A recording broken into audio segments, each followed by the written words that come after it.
Arthur Conan Doyle, The Return of Sherlock Holmes. The Adventure of the Priory School. Part 1.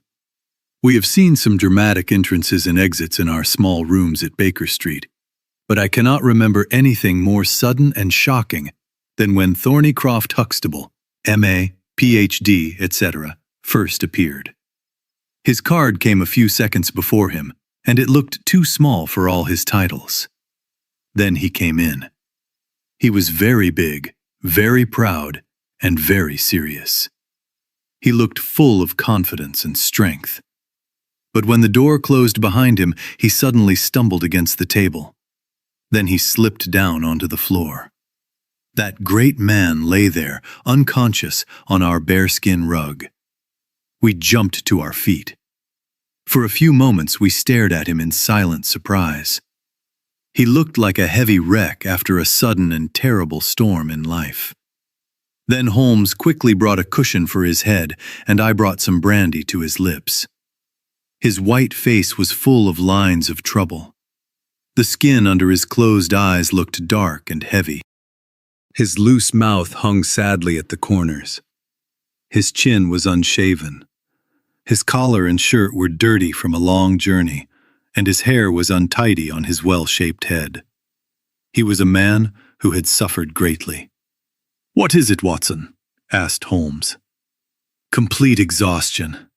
Maybe just hunger and tiredness," I said, with my finger on his weak pulse, where life was moving slowly and faintly.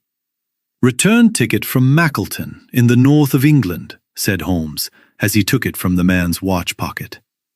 "It is not 12 o'clock yet. He must have started very early." The closed eyelids began to move, and then a pair of empty gray eyes looked at us. A moment later, the man jumped to his feet. His face was red with shame. "Forgive this weakness, Mr. Holmes. I have been a little too stressed. Thank you. If I may have a glass of milk and a biscuit, I am sure I will feel better. I came myself, Mr. Holmes, to make sure that you would come back with me. I was afraid that no telegram would make you understand how urgent this case is. When you are fully recovered, I am quite well again. I cannot understand why I became so weak. I want you, Mr. Holmes, to come to Mackleton with me on the next train." My friend shook his head. "My colleague, Dr. Watson, can tell you that we are very busy now. I am working on the case of the Ferrers documents, and the Abergavenny murder will soon be in court. Only something very important could take me away from London now." "Important?" Our visitor raised his hands. "Have you not heard about the kidnapping of the only son of the Duke of Holderness?" "What? The former cabinet minister?" "Exactly. We tried to keep it out of the newspapers, but there was some news in the Globe last night. I thought you might have heard about it." Holmes quickly stretched out his long, thin arm and took volume H from his reference encyclopedia. "Holderness, 6th Duke, KGPC, half the alphabet. Baron Beverley, Earl of Carston. Dear me, what a long list. Lord Lieutenant of Hallamshire since 1900. Married Edith, daughter of Sir Charles Appledore, 1888. Heir and only child, Lord Saltire. Owns about 250,000 acres. Minerals in Lancashire and Wales. Address, Carlton House Terrace. Holderness Hall, Hallamshire. Carston Castle, Bangor, Wales. Lord of the Admiralty, 1872. Chief Secretary of State for... Well, this man is certainly one of the most important subjects of the Crown. The most important, and perhaps the richest. I know, Mr. Holmes, that you have very high standards in your work, and that you are ready to work just for the work itself. But I can tell you that His Grace has already said that he will give a cheque for £5,000 to the person who can tell him where his son is. He will give another 1,000 to the person who can name the man or men who have taken him. "It is a very generous offer," said Holmes. Watson, I think we will go with Dr. Huxtable back to the north of England. And now, Dr. Huxtable, when you have finished that milk, please tell me what has happened, when it happened, how it happened, and finally, what Dr. Thornycroft Huxtable of the Priory School near Mackleton has to do with it, and why he comes 3 days after the event, the state of your chin shows the date, to ask for my help. Our visitor had finished his milk and biscuits. The light had returned to his eyes, and the color had come back to his cheeks. He began to explain the situation clearly and with energy. I must tell you, gentlemen, that the Priory is a preparatory school, and I am its founder and head. Huxtable's sidelights on Horace may help you remember my name. The Priory is, without any doubt, the best and most select preparatory school in England. Lord Leverstoke, the Earl of Blackwater, Sir Cathcart Soames, they have all trusted me with their sons.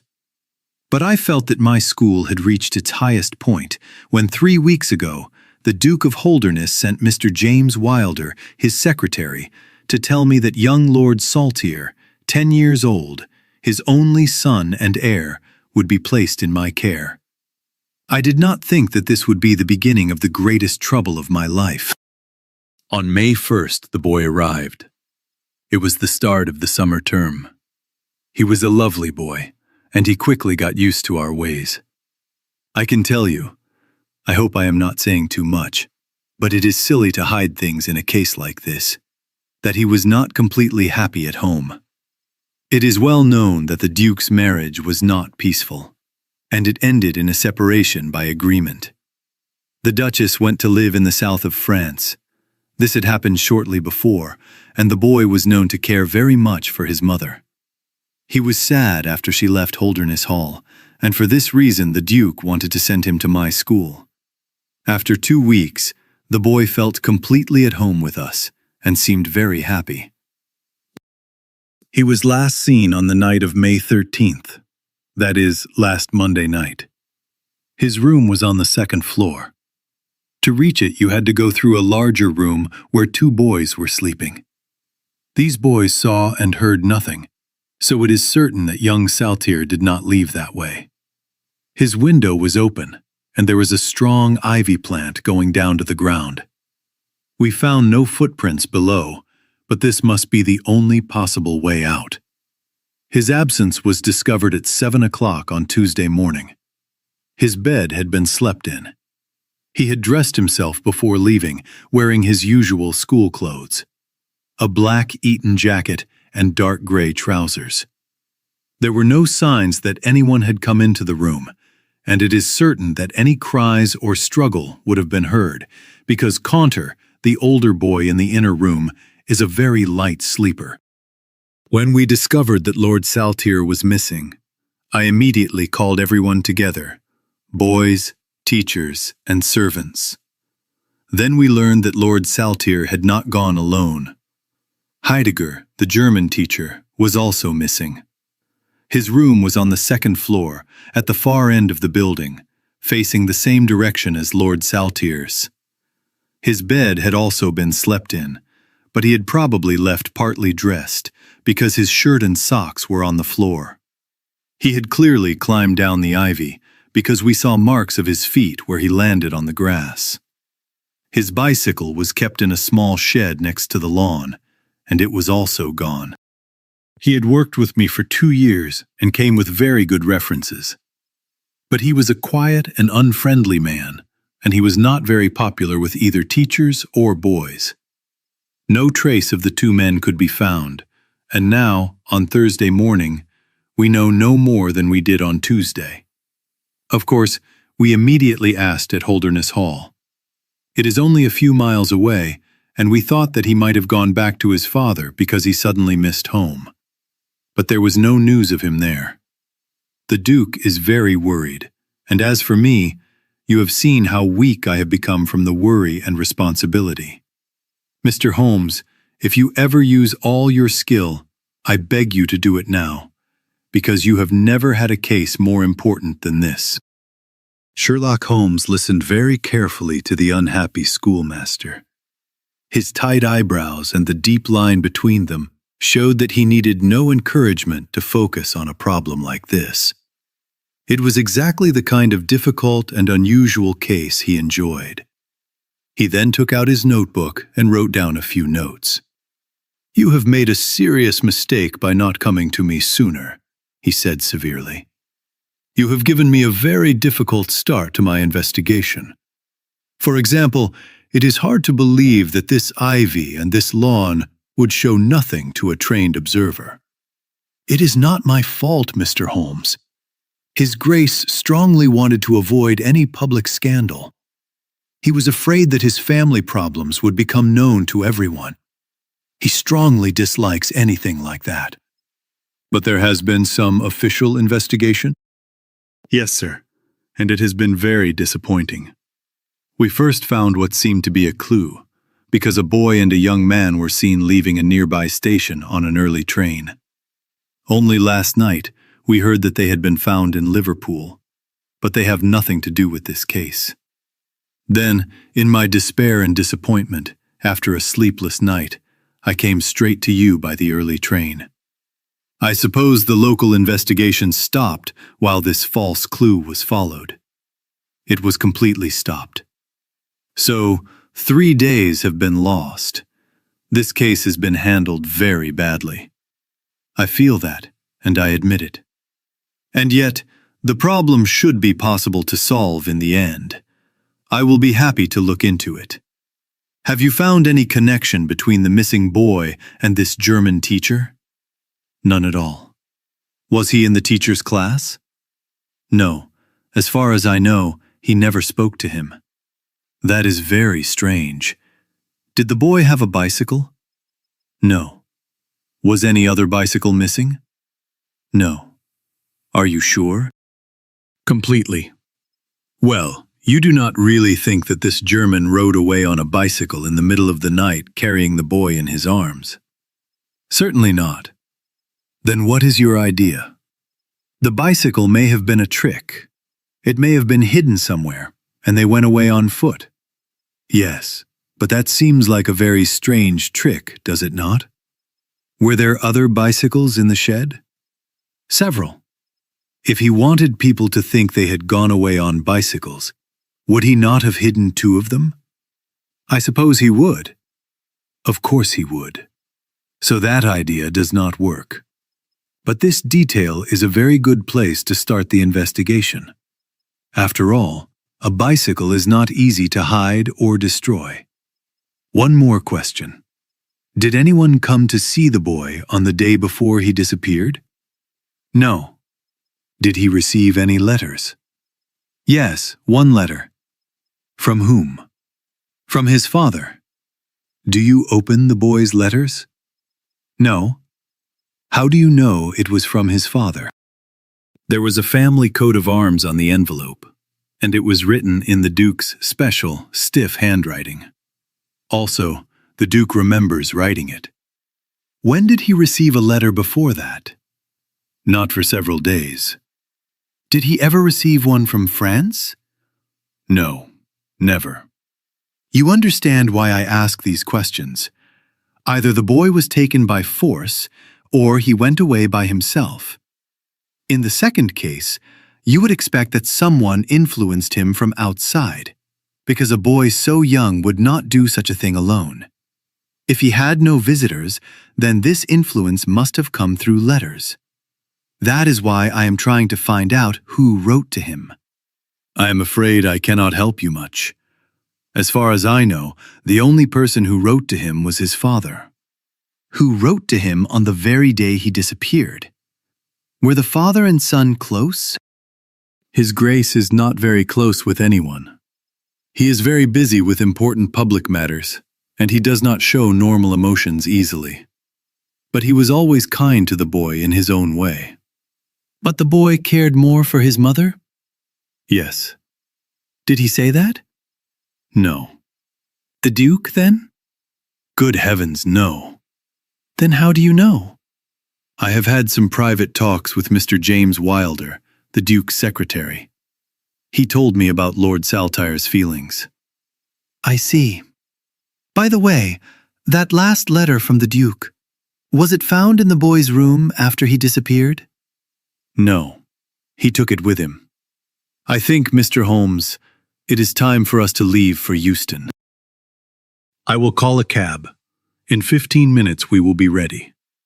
If you are sending a telegram home, Mr. Huxtable, it would be good to let people in your area think that the investigation is still going on in Liverpool, or wherever that false clue led you.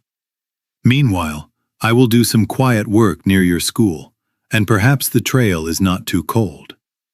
Maybe 2 old dogs like Watson and I can still find something.